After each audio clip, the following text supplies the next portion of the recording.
day the right way. It's Marv and Rauh in the morning.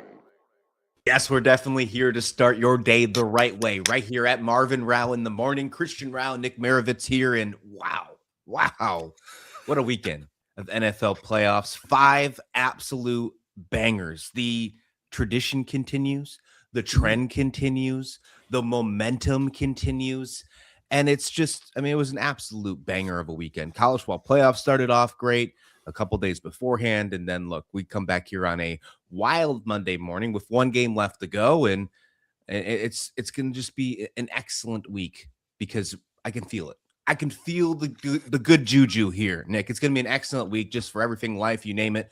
But it starts off with how great this NFL weekend was.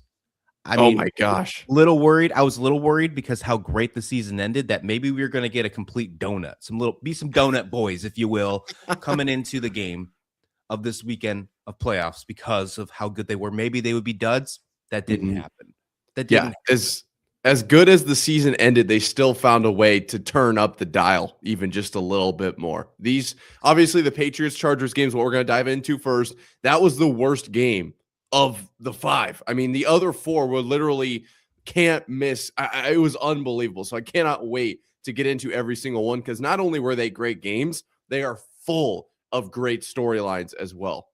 They said you needed the Chiefs, you needed Patrick Mahomes, you needed Travis Kelce to be a good playoffs when it's just not the same without the Chiefs in the playoffs.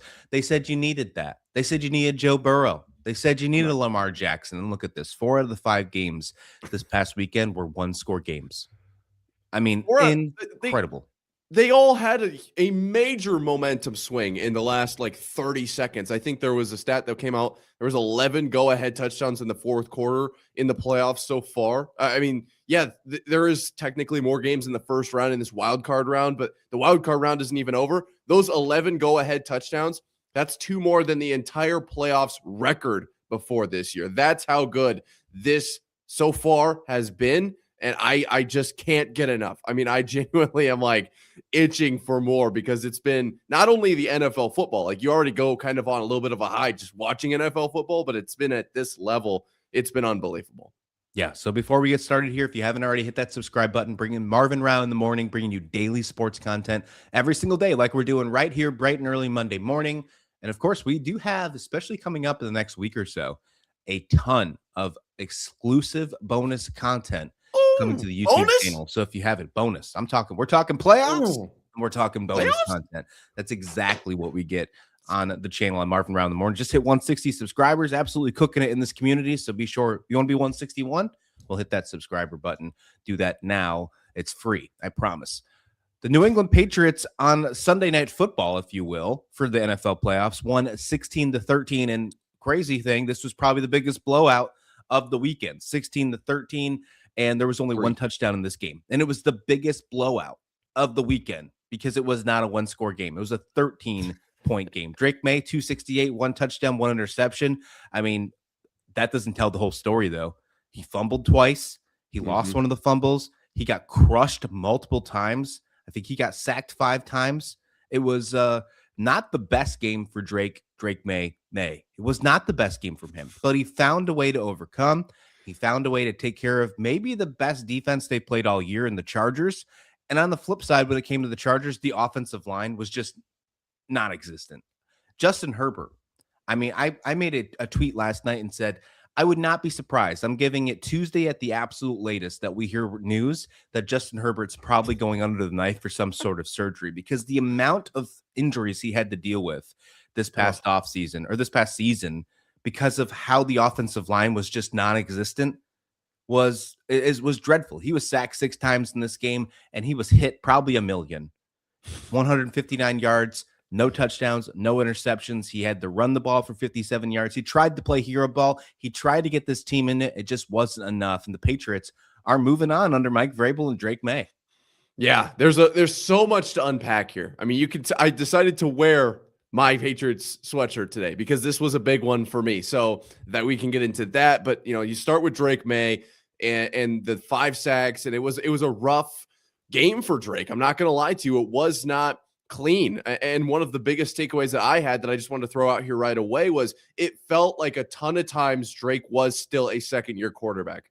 There were 2 or 3 times, I think both of them ended up being fumbles, where Drake tried to make too much happen. He's getting pulled down, but not quite sacked. And instead of just taking the sack, tries to make the throw, tries to get rid of the ball, and it ends up being a fumble. Now, a ton of time, I don't know how many times that happened. It was recovered by the offense, so it didn't end up being like a massive deal. But there was multiple, more than one, I know for sure, times where I was like, dude, sometimes you just got to take that one, right? Like, it's just going to happen. You got to move on. You'd rather have a sack as opposed to a lost fumble. And I know that sacks aren't good either.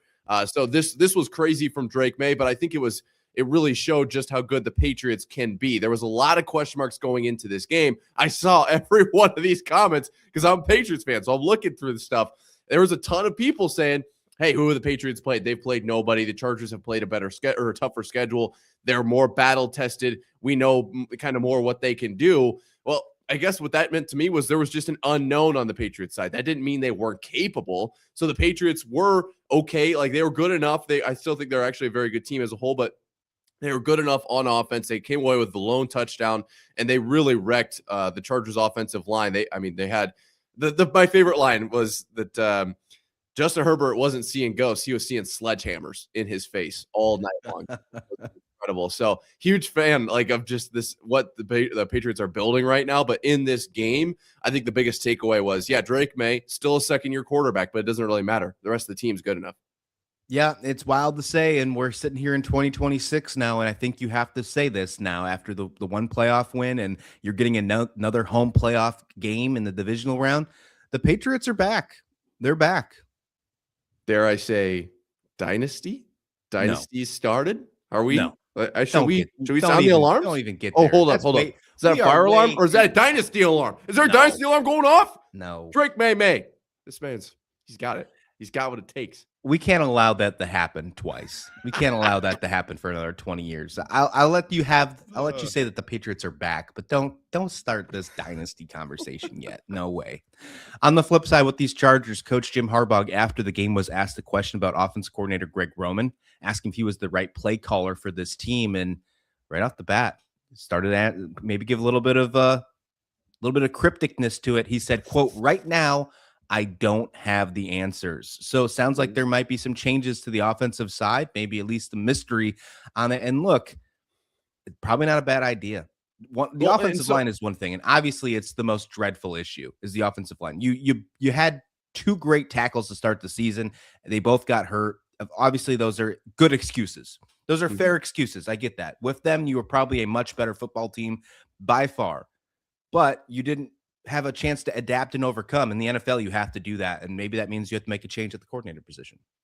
Yeah, there's too much talent, and I know that it's not like as much as some of the other teams out there because some teams are just built different. But there's too much talent on the Chargers offense for them to perform the way that they did. Justin Herbert ends up with, somehow it's showing 120 team passing yards, but he had 159 is what ESPN's telling me. I don't trust ESPN. They have way too many ads on their website, but you know what? We're not going to get into that. It's just been really no ads here. Lately. No ads here. No ads on Marv and Rauh. No ads on Marv and Rauh. Anyway, but their rushing yards, they only had like 87 rushing yards in this game. They did not rush the ball well, on top of the fact that they could not throw it. So I don't hate that. It's just one of those things where Justin Herbert was only going to play for so long. And if he's going to play under this much, not scrutiny, that's the word that wants to come to my mind, but he's constantly getting tackled. He's fending off guys with broken hands. Like, it's only shortening his lifespan. And he, to me, kind of feels like the Super Bowl window for the Chargers, which I know that he's 0-3 now in the playoffs. Like, he hasn't won a playoff game. I understand that, but he is so talented. Once you move on from him, I start to wonder what's the next option, right? Who takes over? Because it's probably not going to be somebody as good as Justin Herbert. Could it be? Maybe. Yeah, it definitely could. But I think you have to try to capitalize on this window while you can. Yeah, I think they have 3 things going for them right now: Justin Herbert, Harbaugh, and the offensive tackles when healthy. Other than that, I think everything's wide open to fix. Now, there's obviously injuries with the other offensive key players as well. Najee Harris tore his Achilles. They were expecting to get big things out of him. The wide receivers never showed up. The wide receivers have been a big issue for the Chargers under Herbert's tenure so far. They got to improve that. If I'm the Chargers and the draft, my main focus, whether the draft or free agency, let's combine them together. That's fine. Yeah. My main focus is interior offensive line, assuming that your tackles are going to be ready for week 1. If they're not ready, then you need to go get some good depth pieces for them as well. And that might be free agency, whatever the case may be. You need to be willing to spend the money, because we've learned one thing this year. The AFC West is no longer being dictated by the Kansas City Chiefs. We have learned that. And we've also learned that although the Denver Broncos are the 1 seed right now, they got lucky in their way to the 1 seed. They were 11-2 in 1-score games. That just shows that a regression is most likely on the way. The Chargers can easily get themselves right back up into the AFC West. They just have to give the protection to Justin Herbert. He just signed a 5-year deal, $262 million contract in the summer of 2023. He's going to be the Chargers quarterback until at least through 2029, barring any trade, which I doubt happens. The funny part about this is when he was signed, one of the quotes about this was saying that they're going to allow him, after getting this contract, it allows him to, quote, play fearless with long-term security. He has no long-term security if he has no offensive line protecting him. Yeah, I saw this from the lineup, you know, how they throw all the guys that are starting on the offense, you know, up at the beginning of the game. Zion Johnson, PFF ranked 23 of 37, is actually one of the best of this 4. Bradley Bozeman, PFF ranked 41 of 41. Mekhi Becton Sr., PFF ranked 36 of 37. Trey Pipkins III, PFF ranked 39 of 40. And whether you want to put too much, you know, ton of value into the PFF ranking or not, I don't think you can deny that is a historically bad offensive line. I mean, that's just not going to get it done in the NFL, but definitely in the playoffs. That's just unacceptable. So offensive line has to be the first spot that the Chargers look towards. And then I think the next spot you probably have to look at, in my opinion, is the wide receiver position. As much as I hate to say it, as much as I'm a huge fan of Ladd McConkey, Keenan Allen, I love Quentin Johnston out of TCU. I've been waiting for him kind of to become this guy. But part of this, the reason the Patriots had so much success last night was because they could run man, and Gonzo, even once he was out, they continued to run man and load the box, which is why the Chargers could not run either. So when your receivers aren't getting any separation, and it allows the defense that you're facing to load the box and to bring pressure, I think the Patriots brought pressure like 8 or 9 plays in a row in the fourth quarter, and it just kept getting home. If it wasn't a sack, it was a pressure, it was a throwaway. You just can't see success that way. And you have to get receivers who can, you know, create quick separation if your line is going to lose that quickly. I think that the offensive line and the wide receivers have to be position 1 and 2 that you focus on. Running game at this point, kind of let it go. Like, yeah, you just kind of have to commit to the Justin Herbert experience and let him use his legs as well, because he was the leading rusher for them last night with 57. Look, the Chargers are close. They're not that close, but they are a few moves away from being a great AFC team. And you're exactly right. The AFC West is wide open. I want to see what Harbaugh does in year 3. I think he's got the opportunity. He just needs to capitalize on it.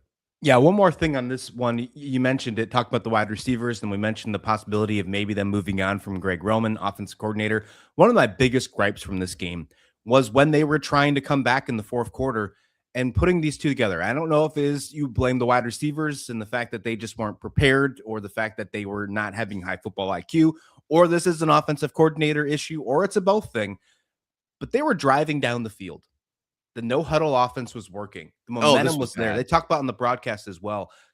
Twice, a wide receiver. One time it was Quentin Johnston. Another time it was Keenan Allen. Subbed themselves out to allow the Patriots to do substitutions, and it changed the entire momentum, the entire balance of that no-huddle, and that's what helped the Patriots get more pressure, which sacked Justin Herbert, which stopped their momentum, and that's why the Chargers could not score. I thought they were going to drive right down the field and score. The way that they were doing a no-huddle, they were getting multiple first downs. They couldn't get the Patriots off the field, and it was great. It was fantastic. Then you get the substitutions from the wide receivers, and the Patriots took full advantage. That, to me, alone is probably why Harbaugh's like, yeah, I'm not sure if I have that answer right now about offense coordinator Greg Roman, because at the end of the day, that moment right there allowed you to not get back in the football game. Yeah, that was a major problem, because you're not down 1 score, you're down 2 scores, right? So the clock is also working against you, and the Patriots defensive line was getting kind of tired. I don't know if I shouldn't speak for them, but it certainly wasn't showing the same level of production. for sure. But then you let them get fresh legs on the field, and it's just, I don't know. There was a bunch of issues with the Chargers last night. I wouldn't say that was the only time that I was like, what are you doing? I don't really understand what they're doing.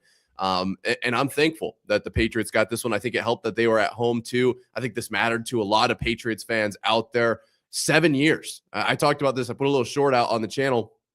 I was in high school the last time the Patriots won a playoff game. It's been 7 years. Insane to think about, the drought that has been going on in Foxborough. I think this one meant a lot to the fans, and I think that the players understood that as well. I cannot wait to see them move on and play in the divisional round. We'll see who they play after tonight. Yep, it's going to be either the Texans or the Steelers heading to Foxborough next week for the divisional round. I'm guessing that game is going to be the Sunday game for the AFC just because they got the other team, the opponent, playing on Monday night. That's just my guess. Yep. We'll see how that goes. I think that's actually how it did line up with the schedule adjustments that did pop up last night. I actually didn't pull that up in front of me. Probably should have had that here. Did you see the comments? Did you see we got some comments coming in? We got over 50 people watching our live show this morning. Someone from London popping in. Look at that. We're going across the seas. Awesome. We got some from London. Up West Sports popping in from London, able to get up early enough to watch Marv and Rauh in the morning. Really appreciate it. And we also got some Lazy 4337 talking about your Pats. Let's go Pats. Check it out. So really appreciate everybody joining in, checking it out. Oh, and look at this guy. Look at this guy right here. Look at we this all know guy. This guy right here. ZB here. Go Pats. Go. Look at that. Look, I'm a little upset here. Look at us talking Patriots, and I got some Patriots fans in here. What I say? We'll talk about what I say. Sound the alarms, baby. Dynasty's back on. I'm not willing to do it. I'm not willing to do it. You know what I am willing to do, though? I'm willing to move on and talk about this next game. The San Francisco 49ers taking down the defending Super Bowl champs. We now have a guaranteed new Super Bowl champion. We have a new guaranteed Super Bowl matchup. No Chiefs, no Eagles. And it's going to be either the Chicago Bears or the NFC West, the defending into the NFC for who have the Super Bowl, because the 49ers take down the Philadelphia Eagles 23-19. Good old Monsters Inc. reference right there, a little 23-19. And this one was wild. First off, before we get into it, see, I'm young enough to understand. I like it too. I like it. You try to pull a flex saying that the Patriots weren't in there for 7 years, thinking you were in high school 7 years, thinking that's a flex. That's not a flex. Look. First thing comes to my mind about this game. We're going to get to the Eagles because obviously the Eagles, I think, turned into a dumpster fire this year. But George Kittle hurt again. Yeah. This team seems so inevitable with injuries, so many injuries. They find a way to win regardless. That's why I feel like this might be the year of destiny for the San Francisco 49ers. There was a stat that came out since Shanahan's been the head coach. They are undefeated in wild card and divisional round games. I think it was 9-0 is the record. They haven't lost every time any of those games. Every time Shanahan takes them, they're going to the conference championship, right? At least, right. They've at least gone in the NFC championship game since they've made the playoffs under Shanahan. That's absolutely insane. Bad for the Seahawks. Bad for the Seahawks next week if the trend continues. But the biggest thing here, injury, is, again, George Kittle tore his Achilles. He's done for the year. So many injuries on this team. Can they overcome this one? Well, they did this game against the Eagles. Can they continue to do that in the rest of the NFL playoffs?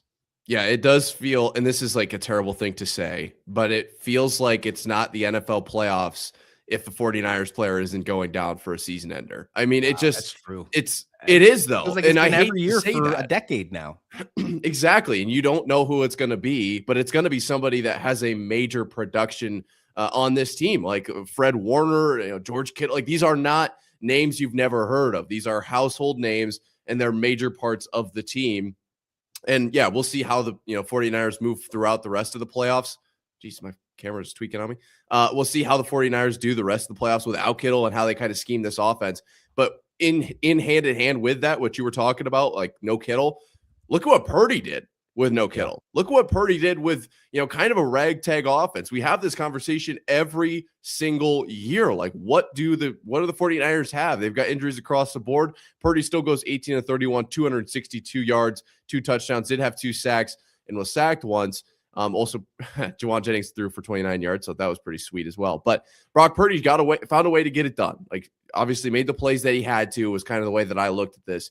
And so my question is, what are the people going to say now? Like, there's nobody left for him to throw to, and he's still getting, the 23-19 victory over the Eagles in the wild card round. That's it all comes down to winning the games, doesn't it? Yeah. And again, I still think that if Purdy was not injured at the beginning of the season. Remember, he was injured too. He was probably in the MVP race. He's probably right there with Stafford. He's probably right there with May. The way that he's played this season and doing it with, backups, complete backups. And for the most respectful way, there are players on that defensive side that are no names. And Saleh is doing a great job. And we've never said bad things about Saleh on the defensive side. It's just always been, can he do on the offense for coaching? Overall, this Niners team, no Fred Warner, no Nick Bosa, now no George Kittle, no Michael Williams, no Ricky Pearsall, no Brandon Ayuk. That thing's been crazy. He's too busy speeding down by the stadium. You got 5th and 6th string linebackers in there. There's a bunch of other adversity happening with this roster, and they're still winning football games. It is just absolutely incredible how they keep finding a way. It really does feel a little bit like the team of destiny. And as much as I just said, like, it doesn't feel like the NFL playoffs until a 49er player goes down with a season ender. It also doesn't feel like the NFL playoffs until the 49ers just find a way. You talk about them being undefeated outside of basically conference championship weekend. Like, Christian McCaffrey is going to cause a ruckus. Brock Purdy is going to make some throws. Guys like Demarcus Robinson are going to lead the reception chart for the 49ers. Kyle Juszczyk had a great game as well. Like, they're going to find a way. This team is going to put together whatever it takes. And we're going to pivot over to the Eagles here in a second. But this isn't an Eagles team to scoff at, I mean, like, this was the game we talked about. Whoever won this game was probably going to be in the NFC Championship game, was probably going to be the representative for the NFC. There's going to be some tough competition along the way, but this Eagles team was a very good Eagles team. And they still, that's what I'm talking about. This 49ers team just does feel a little bit like that team of destiny. I agree with you. I've had my doubts over the last couple of years, even with the Super Bowl victory for Jalen Hurts. I'm going to be completely transparent about that. I haven't always been on the Jalen Hurts team. Mm-hmm. That changed after last night, even with the loss. And let me explain why. He threw so many fantastic footballs to A.J. Brown, to Devontae Smith, and they just dropped them. Mm-hmm. Jalen Hurts did everything in his power, in my opinion, to win that football game. He has superstar wide receivers on his team, and they did not get the job done. My opinion towards Jalen Hurts is no longer in the category of, I don't think he can get it done. It's in the category of, I think he needs better weapons, and I think they need to make some changes. Look, the Eagles have been a weird team this year, and they haven't been the same team they were. Last year, the Super Bowl victory, we talked about how amazing that team was, and there might have never been a better defense to win a Super Bowl after crushing the Chiefs. Then they have a weird season. The offense could never get right. There seemed to be some weird communications going back and forth. And then we see it happen yet again in the playoffs. There's been drops by A.J. Brown, multiple drops by A.J. Brown in this game. He had 3 receptions on 7 targets. There was a couple drops from Devontae Smith in this game where they had to go on the final play of the game. Instead of to one of their superstar receivers, they went to Dallas Goedert. And it didn't work either. But still, then there was some issues on the sideline between Nick Sirianni and A.J. Brown. We'll get to that in just a second. But overall, this Eagles team was not the same team as we saw from last year's Super Bowl win. No, and to say that they need to upgrade the receiving core is honestly, you're not wrong. I'm not disagreeing with you, but insane to think about, because they have AJ Smith and AJ Brown and Devontae Smith are so good. They are legitimate weapons, but they aren't getting it done. I don't know why they're not getting it done, but they're just not doing enough right now. You got a guy like Saquon Barkley, who is arguably a generational talent. You just don't have guys like that very often. I would say after last night, I do, in some respects, agree with you. Jalen Hurts is a valid, very legitimate Super Bowl caliber quarterback. So when you've got a quarterback and a running back, and honestly, the offensive line is right up there as well. Maybe it's not as good as it was a few years ago, but it's no Chargers offensive line.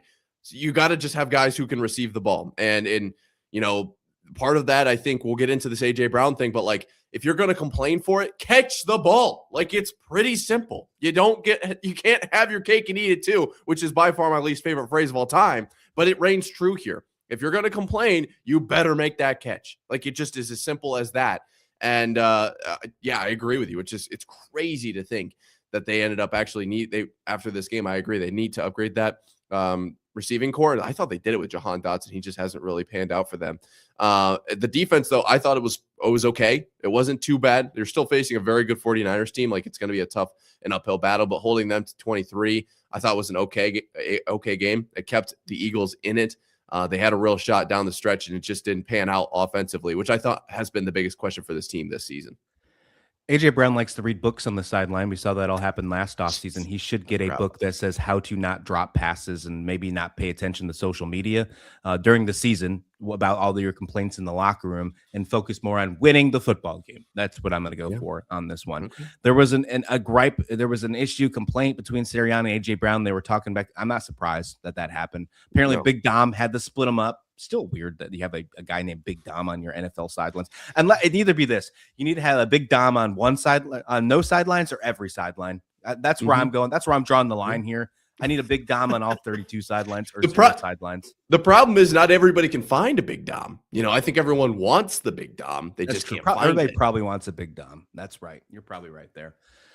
Look, I don't know what you got to change here. Is there too many personalities on this offense? Is that the problem? Is it just that easy, or is it something to where there's just bad relationships, bad friendships? Now they got the Super Bowl. Now everybody's just chasing money.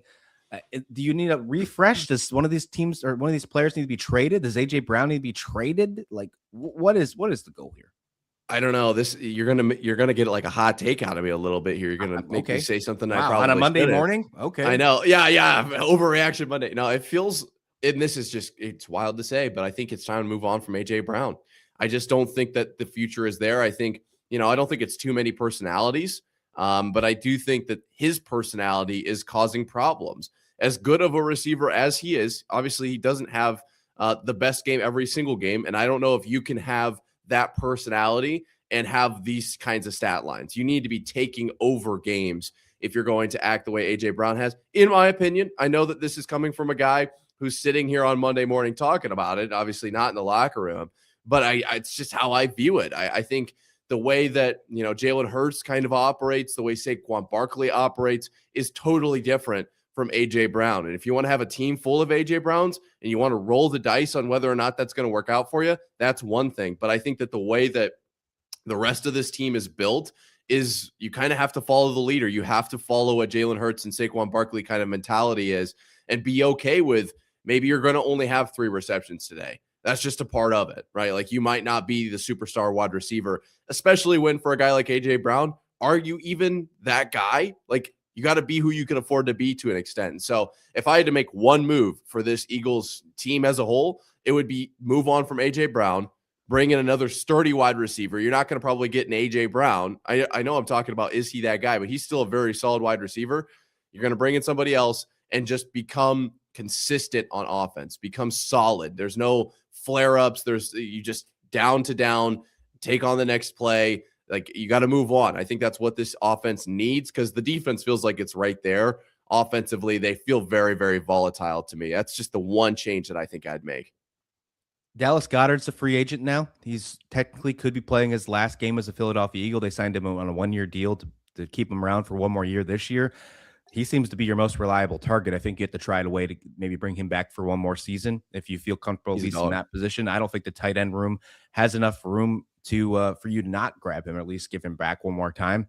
The wide receiver question, I think, is definitely going to be a big deal. On the defensive side, I think your biggest issue to pay attention to on free agents is probably Reed Blankenship. So, I mean, not too many issues there like you had last year where a lot of your Super Bowl defensive players moved on. I think you'll have that more of a deal in years to come. But yeah, this wide receiver deal is definitely a big issue in my opinion. Now, the Niners are going to take on the Seattle Seahawks in Seattle. The winner of that game, NFC Championship game. It's wild that there's 3 NFC West teams left. Absolutely. Is it wild. though? So is it though? Because they've been so good. Not. They are. Like, they have seen been some incredible. really good games between those. The Niners won the first game against the Seahawks. The Seahawks won the second one. So we're going into the rubber match in the divisional round. How do you feel about the Niners against the Seahawks for game 3 of that series with the injuries, with no George Kittle, I mean, are we at the point now to where when you get these injuries, you're like, yeah, they're hurt, but it's still the Niners? A little bit. That's kind of how I feel about this. But to some extent, it feels like that, you're out in the battlefield and you go across a landmine. You might not have a right foot anymore, but you're still like trying to crawl ahead. Like that's how it feels for this 49ers team. And you're probably just not going to be as productive without a lot of these major pieces. Now, there's still the 49ers. They're still going to find a way to stay in this game. And I think as long as they can avoid the situation that came up a few years ago, I cannot remember what year it was for the life of me, when Purdy sustained the UCL tear. I believe it was against the Eagles in the NFC Championship game, if I remember correctly. And they was just like, they couldn't throw the rest of the game because they didn't have anybody left. They tried using Christian McCaffrey a few times. If you can avoid that, where you literally have like, you're become super one-dimensional. There is only one way that you can move the ball up the field. I think that the 49ers are going to absolutely be in this game. Now, like you mentioned, the Seahawks are incredible, and they're obviously coming off of some rest. They get to be at home. Like there's a lot working in the Seahawks' favor here, but that doesn't mean you can count the 49ers out. I think they have a legit, there's some grit to this team that they're going to cause problems. Today in sports history, the O.J. Simpson trial started in Los Angeles, 1995. Oh, wow. The murder trial started. Interesting. On a better note for the Buffalo Bills won against the Jacksonville Jaguars 27-24. Look at that. Never a dull smile in this room. I knew you'd smile when I talked about the Bills winning football games. And look, this was a wild fourth quarter. An insane fourth quarter, back and forth. To me, this was one of the wildest games of the week, not because I just like the Bills, but this was just insane. Josh Allen, to me, this is how I take Josh Allen in this game. He didn't have to play hero ball. He didn't have to play Josh Allen, the alien, like we've seen at multiple times in his career, although he had some great statistics, 273, 1 touchdown. He also ran 2 touchdowns in. He didn't have to be the alien. He just had to give what the team needed. And there was multiple times when I watched this game and rewatched it in the condensed form this morning, he was taking what the defense was giving them, driving down the field, and then I think he was just incredible. Overall, I think Josh Allen, everybody likes to keep talking about this narrative that if it's not this year, then when, because there's no, Mahomes or whatever the case may be in this playoff. Well, whatever that narrative is, he just proved that he can take care of business, because that Jaguars team is no slouch. They were great this season. This was at home. This was a tough rivalry if you look at past things between the Jaguars and Bills in playoffs. And the Bills, for the first time since 1993, have won a road playoff game. They're moving on. I want to ask you. I mean, I've got my own analysis on this game, but I got to talk a little bit and get up on my soapbox about the Patriots. How do you feel about this? I mean, you're a big Bills fan. This has been a long time coming. It feels like maybe they've got something here. Can they make a push for the Super Bowl? Like, how did it feel to finally watch them get a victory? The defense was iffy, a little iffy. Don't get me wrong. They had some great turnovers. Okay. So 2 interceptions were great. But I mean, they had some issues on defense. Parker Washington was an issue. 100 yards receptions.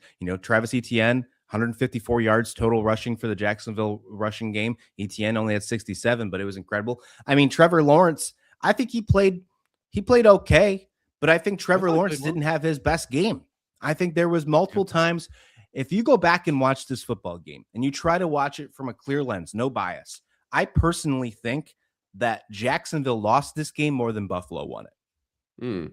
That's valid. That's definitely valid. So I'm interested that that's your response, because it's not very excited. It's more like cautiously optimistic. Don't get me wrong. Very excited. Very excited they're moving on, because at the end of the day, what's it feel like? And you were like, the defense didn't play very well. Like, not satisfied, which is good. There's definitely there's room for that. But I was just curious, because it does feel like it's been a long time. I think there was just so much things riding on this one game. We talked about it in the preview game going into it, that if they lost this football game, this might go to the point to where they fire Sean McDermott, or they decide like maybe this is just not enough. Maybe they're going to listen to the narrative of if it wasn't this year, then when, right? Mm-hmm. So I think there was just a lot riding on this game. Now you win this one.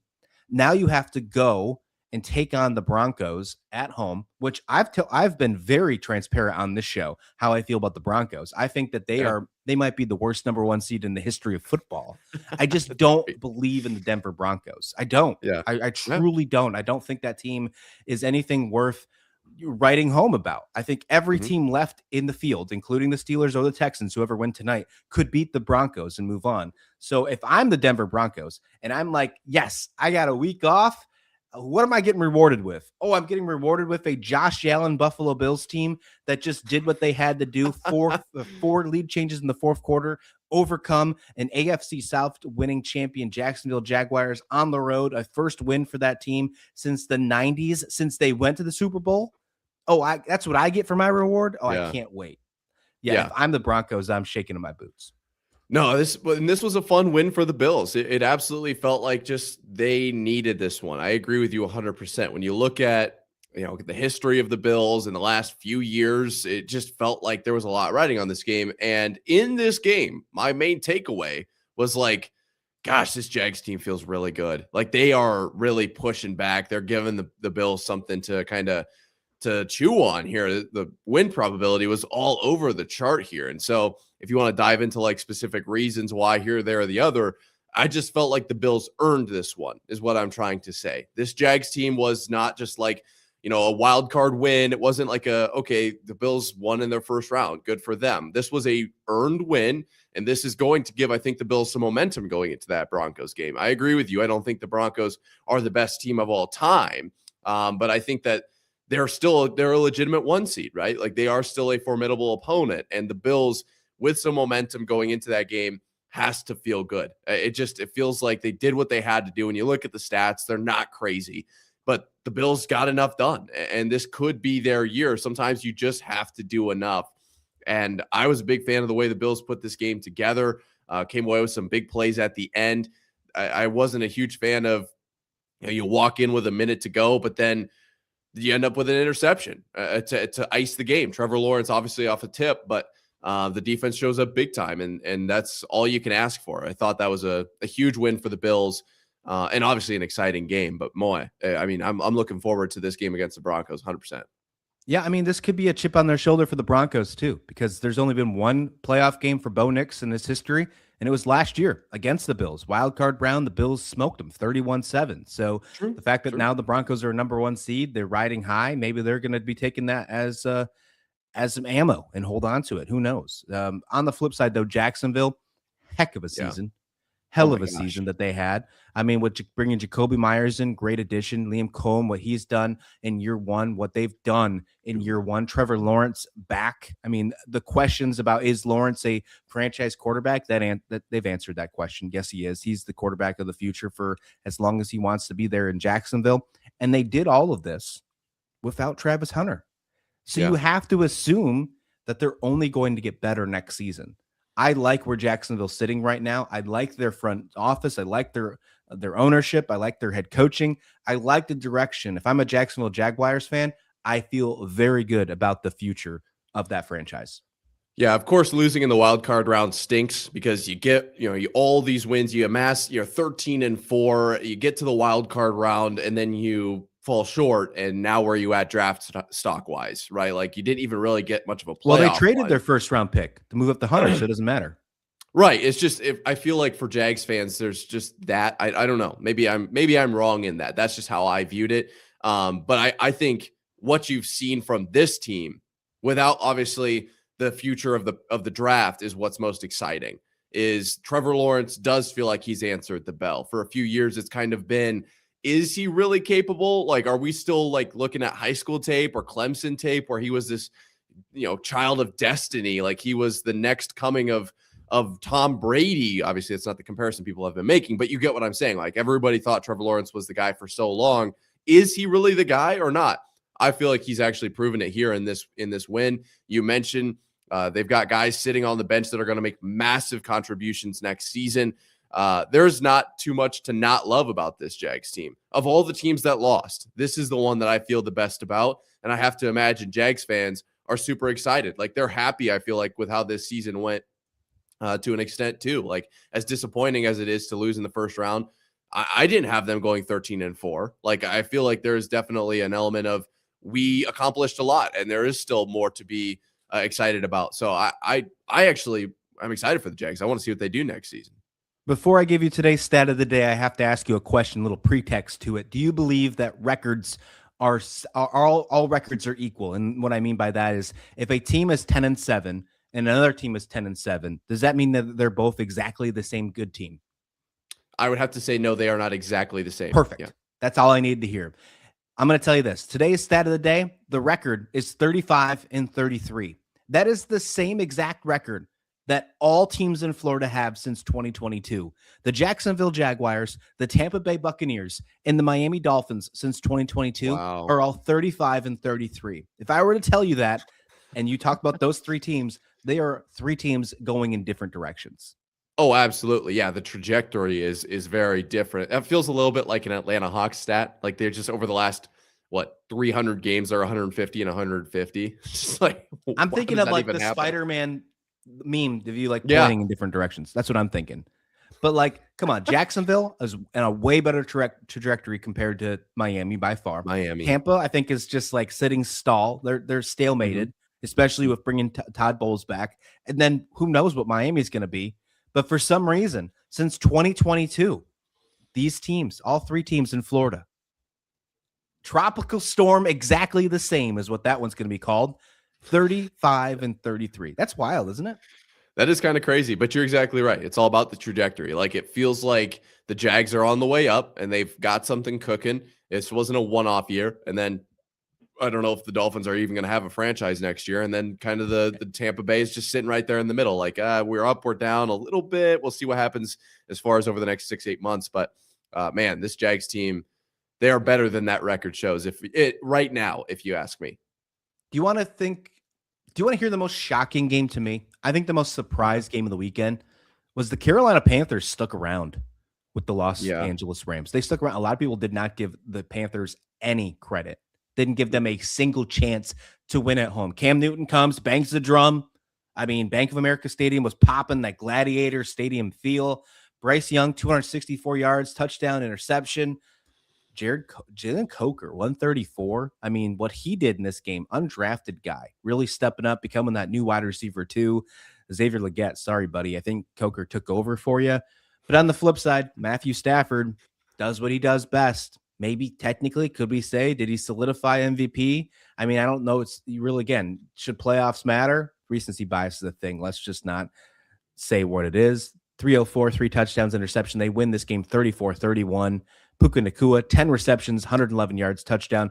Could have been even better, too. He dropped the wide open touchdown. I thought that could have been a deciding factor in this one, and thankfully it wasn't for Nakua's sake. The Rams, they win this football game, but they don't do it pretty, but they find a way to win. Yeah, sometimes it just comes down to, did you get the win or not? Because if they win this game 34-31, if they win this game 99-98, if they win this game 100 to -6, it's still a W and they're moving on to the next round, right? And I think you predicted this. I think you said Carolina was going to cover because they were 10.5 point. I did say they'd cover. Dog. Yeah, you were like, they're going to keep this 10.5 point close. dog, yeah. And that's what I thought. If they were going to have a chance at this game, like they just have to stay consistent. They're not going to be able to come back. You know, we've seen a lot of comebacks, and we're going to get to one right here after this. But I didn't think the Panthers would be capable of that. If they can kind of just stay, you know, on the knocking on the door this entire game, you don't want it to come down to one play. You really don't. Same thing with like basketball, right? I know Penn State, Michigan didn't go this way, but Michigan could have taken their first loss to Penn State when they're down. Like that's one shot. Penn State had one opportunity. If one bucket goes in, you lose the game. You don't want to be in that situation. And it felt like that was going to happen here when the Panthers scored with like a minute something to go. I can't remember the exact timeline on that, but it was very, very close to the end of the game. I actually was like, dang, I think that might be it. I think the Panthers might have done it. Obviously, 4 points, you know, you need to get in the end zone for if you're the Rams. It happened to be a little too fast. It happened to be that this Rams team was able to put together a really solid drive to end it. And you hate that for the Panthers, but to be completely honest, like who was expecting the Panthers to win, who was hoping the Panthers would win. And I don't feel like this is the Jags at all. Like this doesn't feel like the same. You needed this a little bit. Like it's trajectory. Like it doesn't feel the same at all. It feels like they found their way in. Like it was a weird tiebreaker situation. They got a chance to play. They came up short. I don't feel the same, like, I guess, loss, not guilt, but like, it's whatever. They lost this game. You move on. But man, were they close. Yeah, this is one of those games where I thought the Panthers, you know, of course, they came in with a losing record. They overachieved because they found themselves in the playoffs. I think they're 1 year away. I think this is a Yeah, way different team I next don't year know. if they do better things in free agency. I think they proved that free agents are going to want to come to Carolina now. Bryce Young proved that he can be a quarterback that they can rely on. You got to remember, this is a quarterback that just a few years ago was benched. Just last year was benched at a moment, and they decided, okay, maybe is he the right guy? Is Bryce Young the right quarterback? Do they have to do this reset all over again? Because when you reset on a first-year quarterback, especially if you draft someone in the first round, that's like a 5-year deal. That's a 5-year-old deal if you have to reset. Bryce Young just saved this franchise 5 years of heartbreak. And they got back to the playoffs, and I think they're going to be right back there next year. They're going to battle for it in the NFC South. We all know how fun that league is, right? Where it's just a wild, wild, wild west in the NFC South. On the flip side, though, a lot of people think the Rams are still one of those Super Bowl favorites to win. With 4 teams left, you could say that. That's sure. But when you look at the Bears, you look at the Seahawks, you look at the Niners right now, the Rams haven't had a good second half of their season. They started super strong. They've had some good games, but the second half of their season, including like really the last 3 before they head into the playoffs, they don't look like the same Rams team. They have most likely the MVP on the team in Matt Stafford. They have 2 of the best wide receivers in football in Nakua and Adams, who basically had 200 yards receiving in this football game. And yet, it feels like they're just not put all together. What's missing from this team? And if they can get it together, if they can put it all together, I think they're the most dangerous team left in the field. But so far, over the last month, that hasn't been the case. Yeah, I have to agree with you. I definitely had the Rams on a little bit of an upset watch here. I don't know if I had it as much as you did going into this game, but I don't know what it is. I don't know what they exactly need to pin down. I'd love to point to one thing and say, this is what they need to fix. It just feels like the vibes are off, like when you're shooting, you can't really, I can't tell you why I've missed my last 5 shots. All I can tell you is that I've missed my last 5 shots. Same thing here. I can't tell you why the Rams aren't the same. They're still winning games. Like, this is a playoff win. And what's that worth? I feel like that's worth a lot. Obviously, it's only over the Panthers, but still a win and on to the next round. But they don't look the same. And they get some time here to do some reevaluation, obviously get ready for this next one. I couldn't answer that for you, though. I hope Matt Stafford finds a way to keep it moving. Like, that they've got some tough opponents. So just going to come down to playoff experience, I think, and he's got that. Yeah, they're going to travel to Chicago, cold Chicago, to take on the Bears, who had a good game themselves. We're going to get to that in just a second. The Rams' special teams has been not good either. The Panthers got a block punt. Rams have had some issues on special teams. That's probably one of the biggest things. I'm sure that bugs Sean McVay like no other. Of course, he's an offensive mastermind, and that's what drives me nuts as well. That's what drives me personally nuts, is that they have so many good weapons on this team. Matt Stafford, a lot of people have ruled him out, potentially not even playing this year because of all his back injuries. A lot of people are making jokes saying this is not Matt Stafford, it's a clone of him. Kyron Williams, Blake Corum stepping up on the running game. And then you got Nakua and Adams. Adams hasn't been healthy, I think, all season, but he's still playing right now. You have all these weapons. And yes, you get the job done against Carolina, but it's a different beast going from Bank of America Stadium in North Carolina than going to Chicago in the wintry tundra, in the frozen tundra. Look at that. Brought that back to take on the Chicago Bears. What do you think about that? This Bears team's going to be tough, man. They're not obviously a world beater, I don't think. They find ways to win games, though, and I think that's all you can really ask for. So this Rams team, the same thing. It's going to be it feels a little bit like what are they? It's like a immovable force versus on whatever that. It's just like we'll see who wins. It's going to come down to probably the final play, which is obviously lending itself to another great playoff game. I can't wait to talk about the Bears here in a second, but last thought on the Rams, they moved on and they're going to have to find a way to just score more points in the next round. That's basically what it comes down to. That's how I view this team. Hey, look, if you haven't already, hit that subscribe button. Marv and Rauh bringing you content every single day, Monday through Friday, live in the mornings, and exclusive YouTube bonus content as well throughout the week, especially starting next week. We're going to be giving you off-season previews for every single college football team out there, all 136 teams starting on the channel, starting it next week. So don't go anywhere. If you haven't already, hit that subscribe button, hit those bells as well, so you don't miss a single content piece coming from Marv and Rauh in the morning. We're also on audio as well. You can check us out over on Spotify, Apple Podcasts, anywhere you listen to your favorite audio stuff, like us, Marv and Rauh in the morning. The Green Bay Packers fall to the Chicago Bears 31-27. And I mean, look, heading into this one, the season was split 1-1, but the Packers never trailed until that final play in overtime. Time of possession, the Packers had all of it in the regular season for time of possession leading, right? Yeah. The Bears score the first field goal in this game. They kind of changed that narrative, but then it was the Packers for a while until the fourth quarter. It was all Green Bay. Jordan Love, 4 touchdown passes. He ties Aaron Rodgers and Bart Starr for most touchdown passes as a Green Bay Packer in postseason history. All those conversations about, is Jordan Love the guy? Are they going to switch it to Malik Willis in the offseason? Is Jordan Love, is he too much money for the Green Bay Packers? I think he silenced them in this game, even with the loss. 323, 4 touchdowns, did pretty good in this one. Didn't have any help in the running game. When you need help in the running game in a cold spot in the NFC North, only 99 yards rushing. Josh Jacobs was nowhere to be found. Matthew Golden gets his first playoff touchdown. Romeo Doubs has a good play, 4 touchdowns from this receiving core. And this is a receiving, This is a receiving core that a lot of people have questioned over the year. Jordan Love gets it done until he doesn't get it done. Until Ben Johnson, until Caleb Williams steps up. Caleb Williams makes some excellent throws towards the end of this football game. They turned things around. They didn't have a great rushing game as well. Chicago's defense, I thought, stood on their head. They win this game, just like they did in crazy fashion a couple Saturdays ago as well in Green Bay.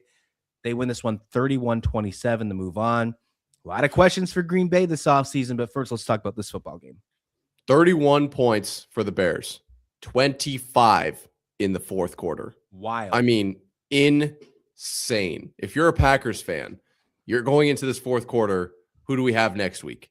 What's going on in the rest of the NFC? I mean, where are we going? What's the actual next play for this Packers team? You're not even considering the fact that your season might be over, and yet Caleb Williams and company are ready.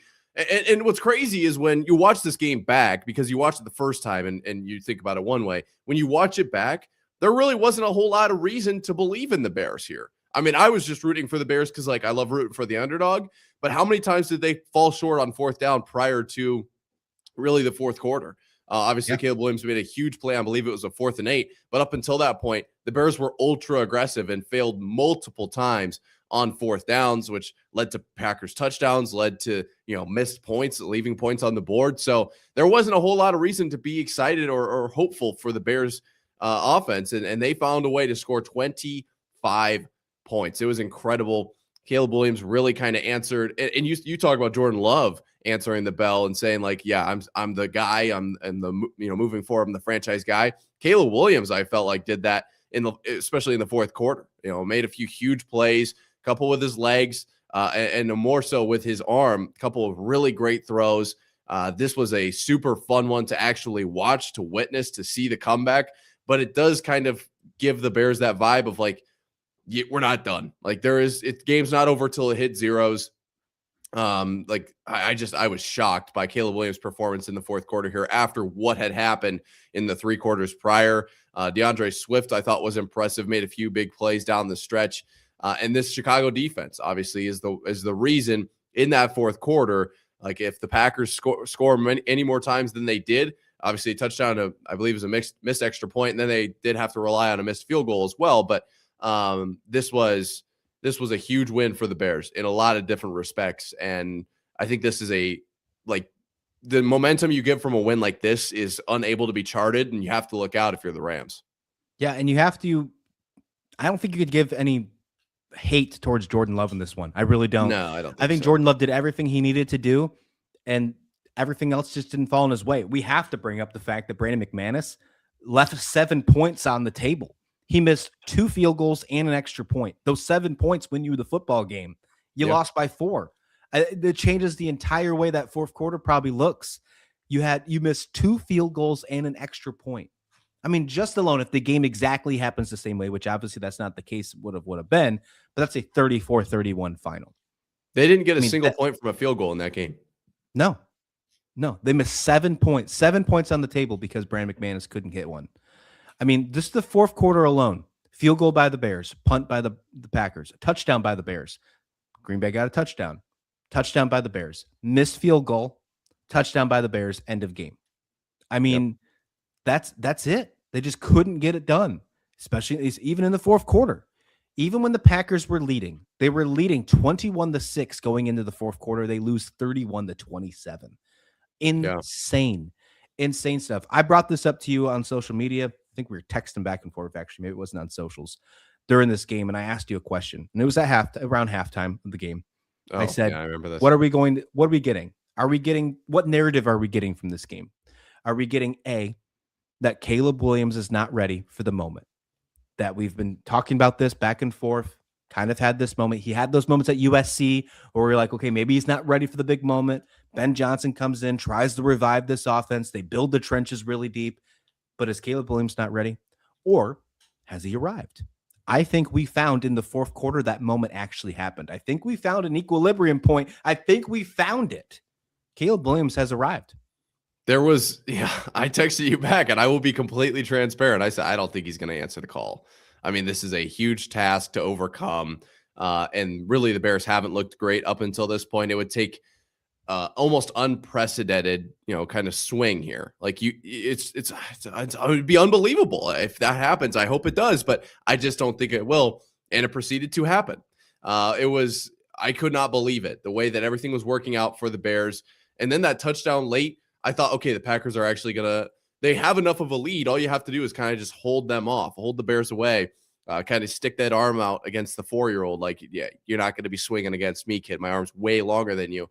No, they couldn't do it. They scored, but then they missed the field goal. And I talked about the Bears defense, and it's worth noting the Packers had a real shot. Weren't they on like the 28-yard line or something like that before the last play? They had a legit, this was not a throw it up and pray Hail Mary. You can kind of run a play from where they were at to end this game.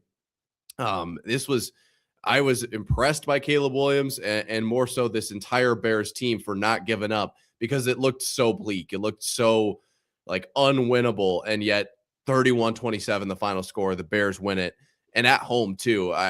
If you are somehow miraculously, I don't feel like this is impossible. If you are a Bears and a Hoosiers fan right now, you have to be wondering, like, is this even real life? Like a home playoff win for the Bears and the Hoosiers are in the national championship. This was an incredible game from the Bears and Caleb Williams. I do think he's a legitimate quarterback moving forward. There have been a lot of question marks around him. I think he answered those. He can win the big one. He can make the big plays. There's a couple times in there I'd love to see, maybe a different thing play out a different way. But man, did he get it done? And I mean, that's all you can really ask for, man. Early Monday morning, Adam Scheffler reports the Packers are now expected to try to work out a deal in the coming days to keep head coach Matt LaFleur in Green Bay. He said he currently has 1 year remaining on his contract. Both sides want clarity moving forward. The wording here makes me a little interested. Expected to try to work out a deal, and both sides want clarity moving forward. That's two things that I'm really paying attention to on this one. Obviously, LaFleur has had a great career in Green Bay so far this season. Obviously, there's been some issues with winning playoff games, especially the last woes. Recency bias is definitely a thing. Work out a deal.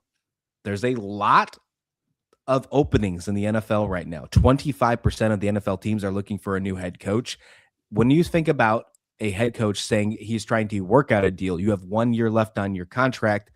Does this scream a potential mutual parting of Matt LaFleur maybe thinking about moving on and going a different direction, trying to find a new team? Or is this actually, okay, the Green Bay Packers, they need to solidify him in the long run? I think personally that you don't let LaFleur hit the market. I don't think you can do that if you're Green Bay, but I think if you're LaFleur, you have to understand where they're at. They're going to probably choose the quarterback over you. And if it comes down to just a difference of opinion, you've got to be ready to move on. I think if you're LaFleur, you're exploring all options right now. And that's why it says, the way it reads is like, they're going to try to come to, what'd you say? The understand each other or whatever, that part where there are literally clarity moving forward. Page. Yeah. Clarity is important here. And so I don't want to come out and say that there's no way that LaFleur is the head coach next season, but I think it really comes down to the Packers feel like a semi-logical institution to me. I think that they're going to think this through, and I think they're going to understand what's best for both parties here. The Packers and LaFleur have been a decent mix, but they haven't exactly, achieved what I think a lot of Packers fans want. And I think that they're going to have to take a real deep dive, a real look at what's the roster look like, what does next season look like, what's the expectation, all of that. Be ready, I think, for Packers fans to not have LaFleur. I think there's a real chance where he moves on and tries his luck somewhere else. Wild stuff happening. The Packers, obviously out of the playoffs. A lot of questions that happened with Jordan Love, Matt LaFleur this offseason. Malik Willis probably looking for a new job as well because what he did in the second half of the season. A lot of questions happening for the Green Bay Packers. On the flip side, the Bears will take on the Rams. That's going to be an interesting game in Chicago. Should be a fun game as well.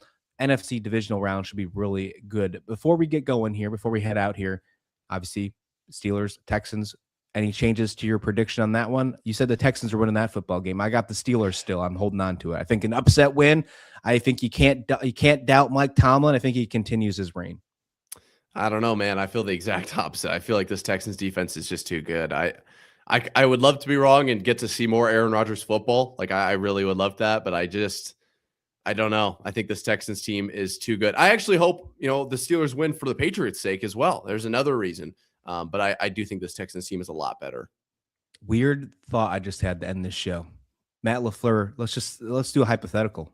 Matt LaFleur decides to part ways with the Green Bay Packers and takes his offensive mind to the Vegas Raiders with Mendoza and Genti. What about that? Wow. I would love that for Mendoza. Yeah, it does feel like. Could you imagine? I mean, we were making jokes this weekend.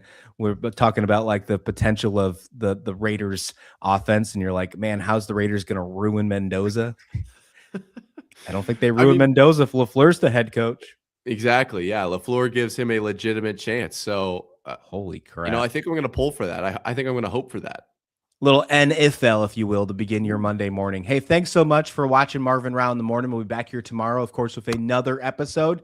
And if you're looking for even more, we'll just head on over to the YouTube channel because we have bonus exclusive content that hits the channel every single day. So check out these boneheads right here. Marv and Rauh in the morning, every Monday through Friday. We'll see you back here next time, right here on Marv and Rauh in the morning.